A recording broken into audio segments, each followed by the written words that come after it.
Şaka. Evet. Evet. Evet. Evet, duydunuz Bakalım zilin ne sesini. oldu? Biliyor Ben yerime musunuz geçiyorum ne oldu? hemen. Özlem, Ya ben çok o bomba. geçen de bir şey konuştunuz ya Doğan. Hani yılan zehrinden falan dedi ya doktor burada. Evet. Botoks yapılmış. Ay ben böyle Botoks. bir kere... Onu da anlatalım o zaman. Evet. Zaten ondan... O zaman madem çok istediniz, Madem biz de öyle, dedik ki evet, barda evet, girmeyelim, yetişmiyormuş. sohbet edelim dediniz. Madem öyle biz de sohbet edelim. Peki nasıl istersiniz? Öyle mi geçmek istersiniz, böyle mi geçmek istersiniz? Vallahi bilmiyorum ki, böyle de iyi, böyle de konuşamayız ama galiba. Konuşuruz. Biz her şekilde biz profesyonel insanlarız. Bize diş hekimliğinde botoksun hangi durumlarda uygulandığından bahseder misiniz Doğan Bey? Tabii, niye bahsetmeyelim? Yerimden bahsedeyim. Geçeyim mi oraya?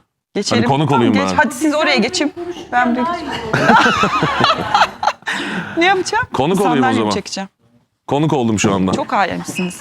Evet. Demokrasilerde çareler tükenmez. Bugünkü konuğumuz diş hekimi Doğan Bilcan.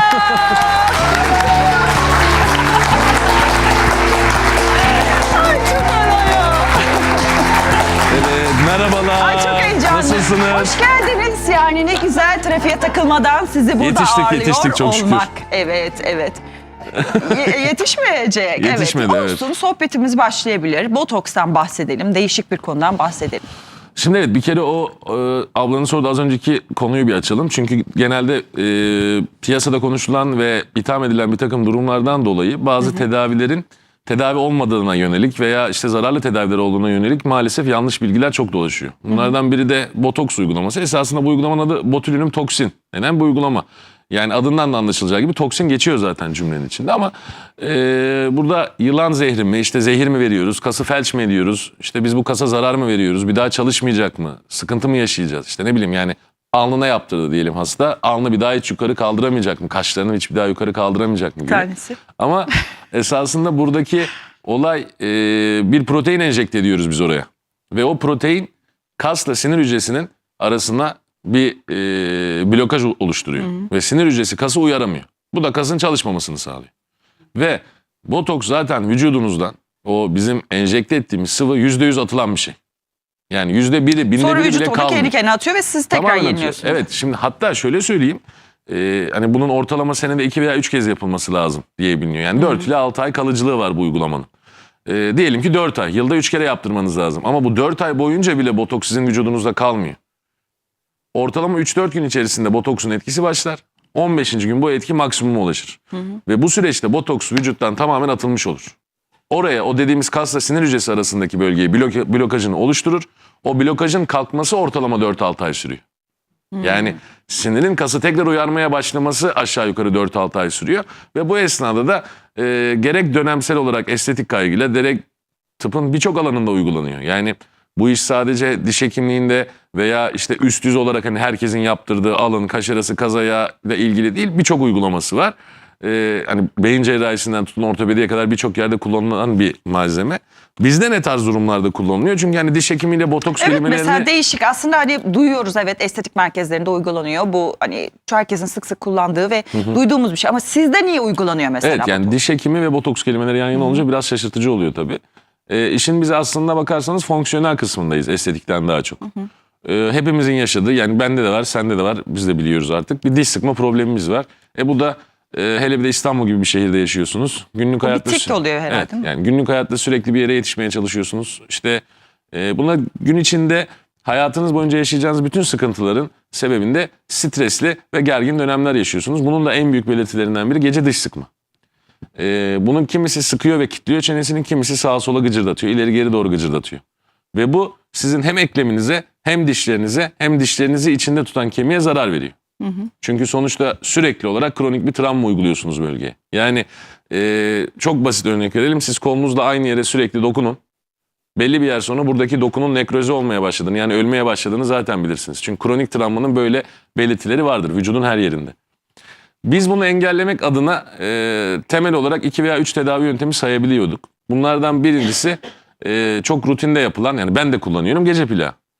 Kullanıyor musun gerçekten? Kullanıyorum ben de. Şimdi yani şöyle dönemsel kullanıyorum ama her zaman değil. Çünkü sabah kalktığımda zaten sıkıp sıkmadığımı hissedebiliyorum. Hem eklemde ağrı oluyor hem dişlerde bir kasılma oluyor. Yani bunu kişinin kendisinin de fark etmeme durumu çok mümkün değil. Çok uzun zamanlı olursa fark edemeyebilir. Söyle ablacığım. Ben onları çok yaşadım. doktor bey. Benim dişlerimin dökülmesi Demin Doğan- Az önce gerçekten. Doğan'la buraya oturduk, doktor bey olduk. Bak bir şey Yanlış söyleyeceğim. bir şey- Demin yanlış bir şey konu olmasın. yokken Doğancım diyor şimdi doktor o masada oturunca değişti. Evet Tamam, ama evet, ciddi o olan. koltuğun bir Evet, asaleti ağırlığı var var yani. tabii. Hayır, çok Asaleti yani. var. O Devam asalet edelim. Çünkü Sizlerin onu efendim. ben çok yaşadım. Benim dişlerimin dökülmesi o sebepten oldu. Çok gıcırdatıyordum gece.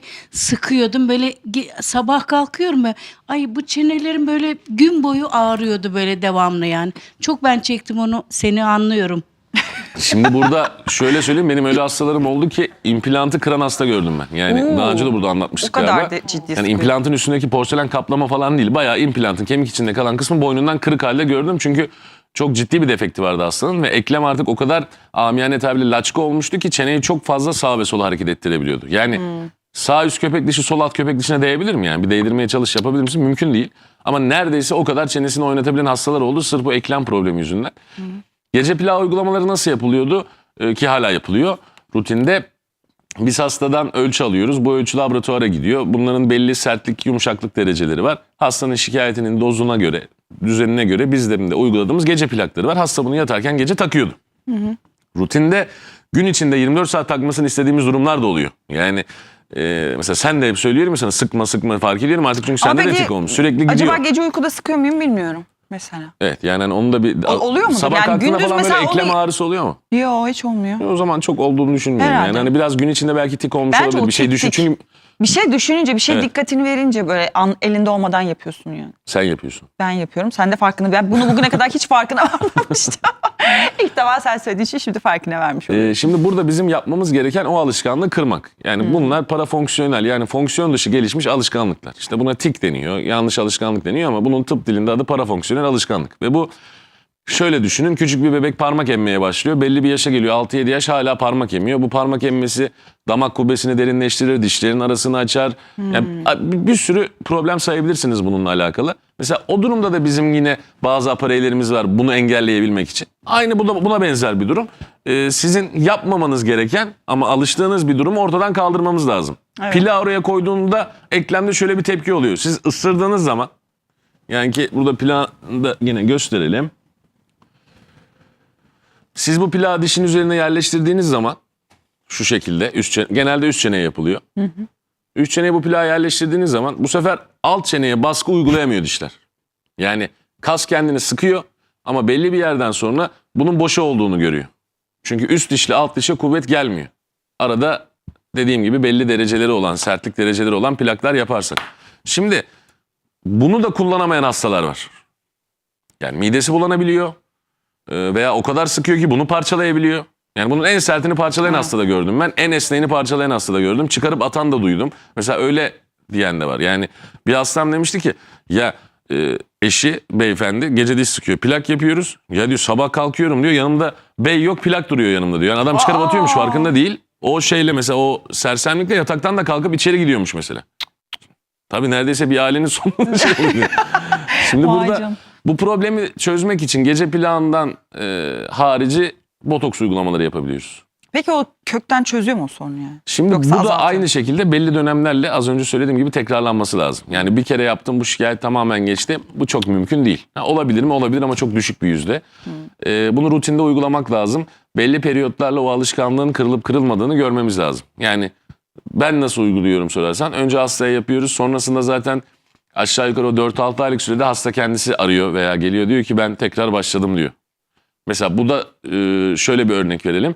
Yine migren için de mesela botoks yapılıyor. Migren ağrıları için. Migren ağrıları için yapılan botoksa mesela hep hastaların kendi doktorlarına gitmesi şöyle oluyor. Ya benim tekrar ağrılarım başlayacak gibi yapalım. Yani onu zaten hasta hissedebiliyor.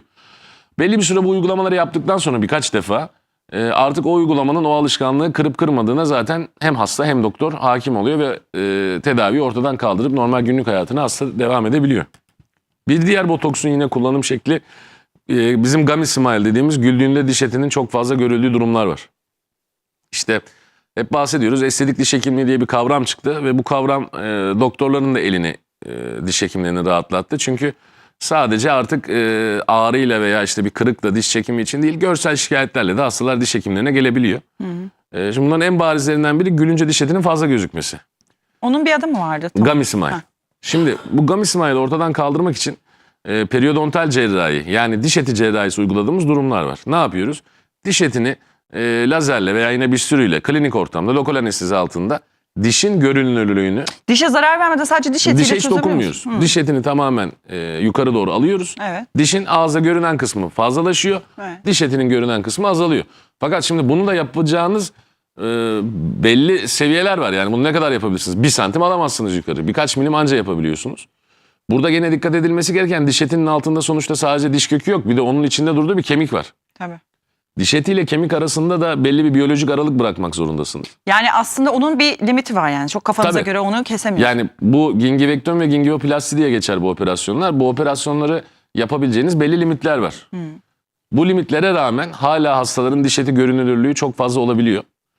İşte o zaman devreye giden yöntemlerden en başarılılardan biri şu anda botoks. Ne yapıyoruz? Yine burada burun kanatlarıyla tam üst dudağın birleştiği nokta arasında bir kas var ve o kas sizin... Ama o noktayı çok iyi bilmek lazım. Öyle kafana göre de böyle Tabii canım baksan- yani o tamamen uzman elde bu işin eğitimini almış ve baş boyun anatomisini çok iyi bilen insanlarda hekimler tarafından yapılması Çünkü lazım. normalde böyle göz kenarları, kırışıklıklar, alın çizgileri için yapıldığı zaman öyle illa şu noktaya diye bir şey yok. Böyle güldürüyorlar. İşte oraya şey yapıyor. kare Genelde koy. çizgilerin Ama senin yoğunlaştığı durumunda yerlere farklı. yapılıyor. Evet yani orada da aslında şöyle göz çevresinde orbicularis kası var burada. O kasın belli noktalarında belli ünitelerle yapıyorsunuz. Ama bu çok ortalama bir rakam olduğu için genelde birçok insanda aşağı yukarı Yani, aynı evet. ünite verilebiliyor. Evet. Şimdi burada zaten o kas çok küçük bir kas. Yani tam o noktayı bulmanız O çok lazım. Yoksa önemli. tedavi işe yaramaz. Çünkü sizin o kasın içine o enjeksiyonu vermeniz lazım. Yoksa yaptığınız tedavinin hiçbir önemi kalmaz. Bunu yaptıktan sonra bu kasın görevi de normalde yüzde üst dudağı yukarı çekmek. Ha. Yani güldüğü zaman yani güldüğümüz zaman üst dudak biraz yukarı kalkar ya bu kasın görevi bu. Şimdi bu kas bu faaliyeti aşırı yaptığı için sizin diş etiniz fazla görünüyor.